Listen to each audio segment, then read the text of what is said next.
Now, there are some options in SceneCue View. We can see on the lower side a stop button, which closes SceneCue View and cancels the scene. Action lines on or off.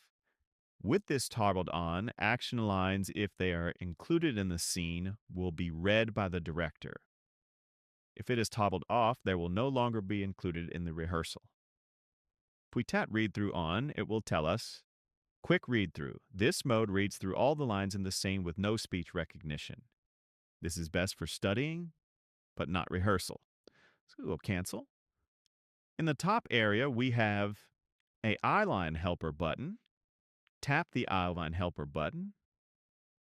This pulls up a little area with two green dots. This is best if you set this next to the camera and look in this area. It helps to keep the eyeline in one spot.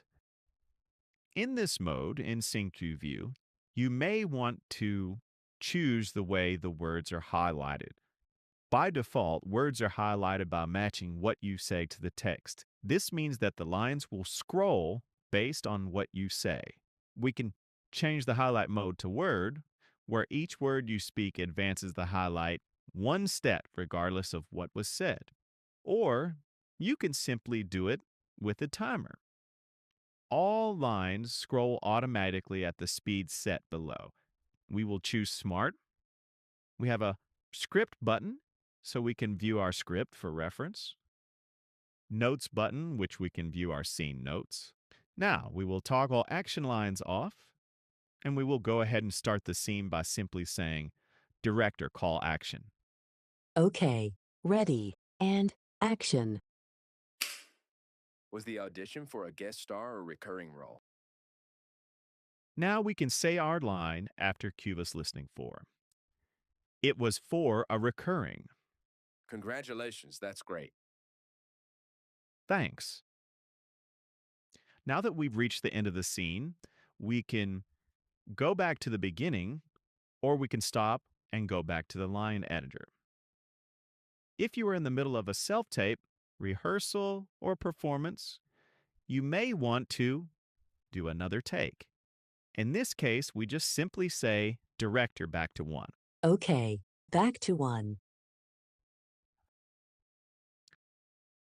And now we can run the scene again. Director, call action. Okay, ready, and action. Was the audition for a guest star or recurring role? It was for recurring. Congratulations, that's great. Thanks. Now we'll do another take, director back to 1. Okay, back to 1.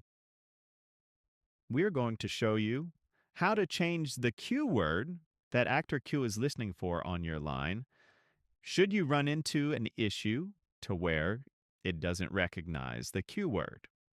So let's start the scene. Director, call action. Okay, ready, and action. Was the audition for a guest star or recurring role? So let's say that the recognizer is having trouble with our cue word.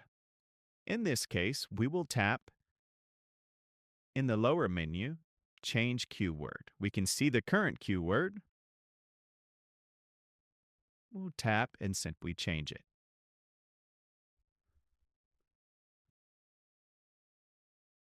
Now we simply just change to a few words back in the line. It was for recurring. Congratulations, that's great. Thanks. Now, if we are done with all of our takes, we can simply just stop and go back to the line editor by tapping the stop and go back to line editor button or saying, Director, call cut. Okay, and we cut.